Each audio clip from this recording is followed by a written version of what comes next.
Welcome back to the channel. Today we're going to be reviewing the HANEVEAR RX20 Max, or I think it's called the H100 in America. So RX20 Max is the EU version, H100 is going to be the American version.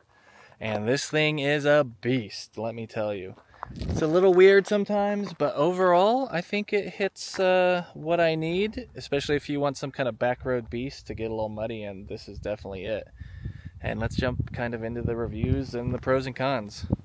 So I'm just going to jump into some of the specs off the website while we look at the bike. But it has two 750 watt motors. It has a 48 volt battery and a charger up to 56 volts.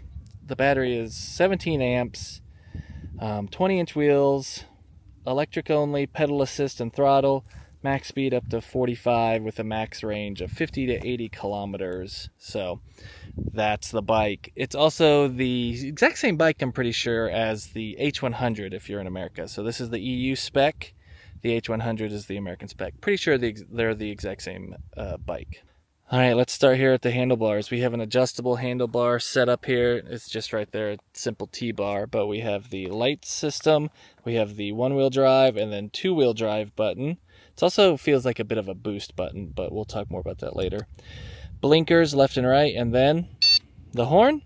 We have the computer, which we'll talk more about. I've already talked there about the adjustable system there, and then the Shimano 7-speed, pretty standard system you see on a lot of bikes. We have hydraulic brakes, which are right there, but one weird quirk. This is the rear, this is the front. I'm used to this being, the right side being the rear brakes, but they got them switched, and yeah, just gonna have to deal with that or figure out a way to switch them around. Shouldn't be too big of a problem. And then finally we have, obviously, the throttle right there. On the front, you can fold this over. We have a front light, fenders, and of course the hydraulic brakes right there, and one of the motors, which everything works great there. We have the suspension, which right now is unlocked, but you can lock it if you'd like. This is a bit of a weird thing, but it comes as Mace Wheel, which this is a bigger problem or bigger issue, but this is Chinese, which has gone through some kind of other company, HANEVEAR, and then ended up here to me in Germany. So you have Chinese support, you have Chinese stuff, you have some weird instructions that look like they've gone from a Google Translate of Chinese to English, and just be ready that the bike may not look exactly as the picture, because it's slightly different and slightly weird from Chinese manufacturers. The bike does split, and that's where the battery is. Unusually enough, the key has to stay in there. So again, another weird thing. Turn the key on and then it stays there for the bike to work. Normal pedals. The pedal assist isn't a motor in the gears there, but it's actually a sensor, and then once that sensor feels you pedaling, it starts the motors on the wheels. There is a bit of a latency of a second or two whenever you start pedaling or stop pedaling, so just be ready for that. Seat's pretty normal. It's just a basic seat with some support and springs. Normal pedal system, nothing too crazy here. And again, you can split the bike there to transport it. You do have the battery inside there also, but you can charge right there. Let me look here. You can plug in the charger there, or you can take the whole battery out and put the bike in half. Here's the rear motor and the rear Shimano setup here. Pretty standard setup. I've seen some other stuff like this. Again, plastic fenders. You have a brake light. You have rear suspension and front suspension, but overall this is the makeup of the bike. And overall, the pros of the bike is it's fun, it's responsive, it's fast. I take it off-roading on the weekend, and I just kind of use it as my forest bike and my backroad bike.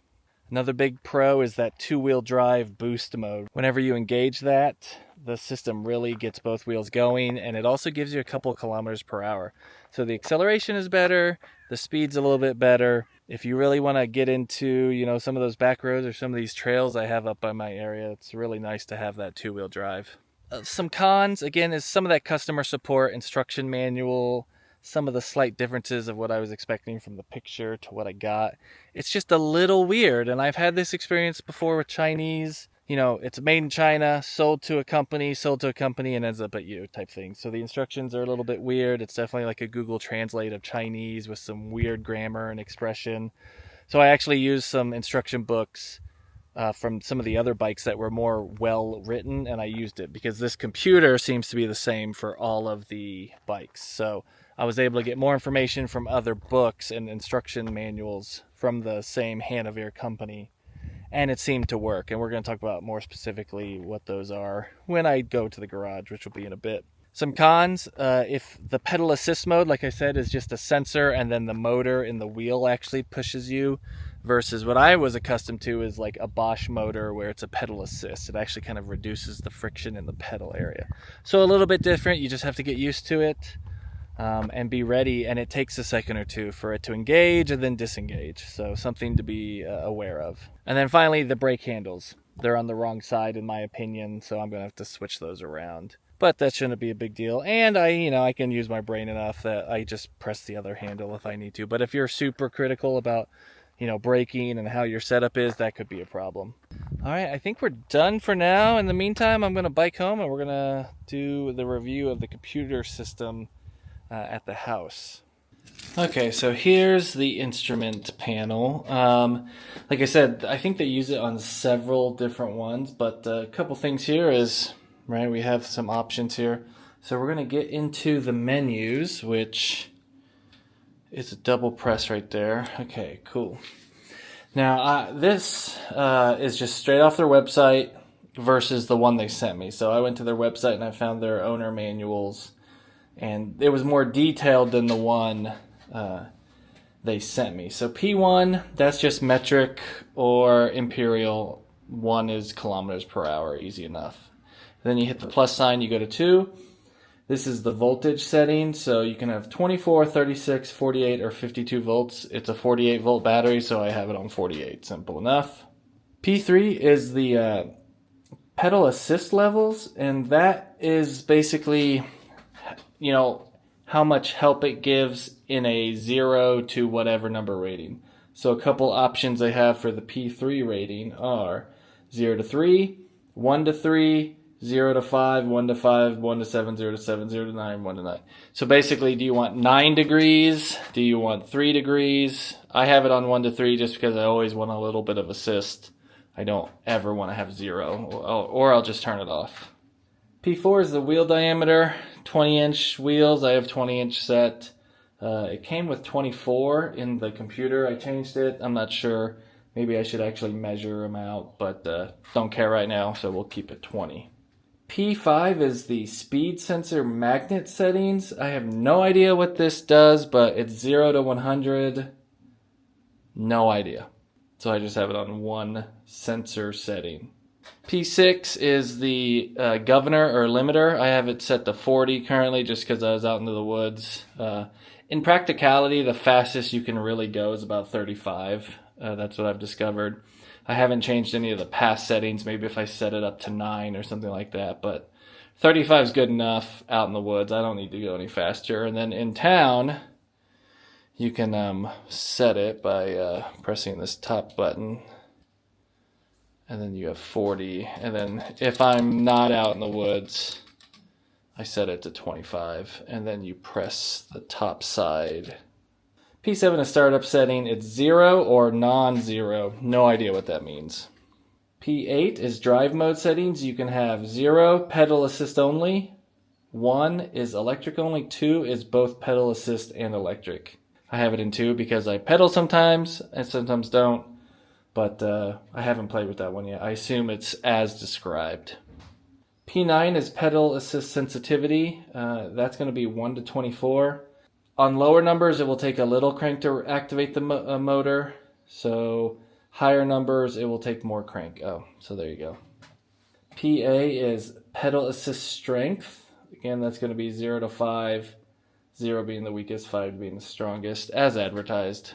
PB, sensor magnet setting. Again, sensor magnet setting, no idea. PC is the current limit, 1 to 50 amps. Not quite sure what that is. Doesn't have any amplifying information. You have an under voltage setting. I assume it has to do with when stuff shuts off. You have a password option.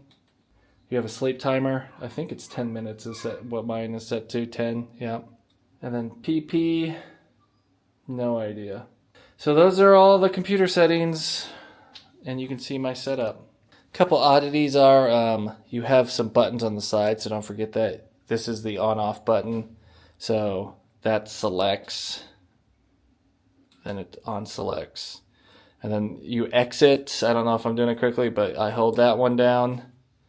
And that is some kind of like dim light on mode. Yeah, like a nighttime mode, because now the lights are on, but yeah. It's weird, like, why do you have a light symbol when it doesn't actually turn off the lights?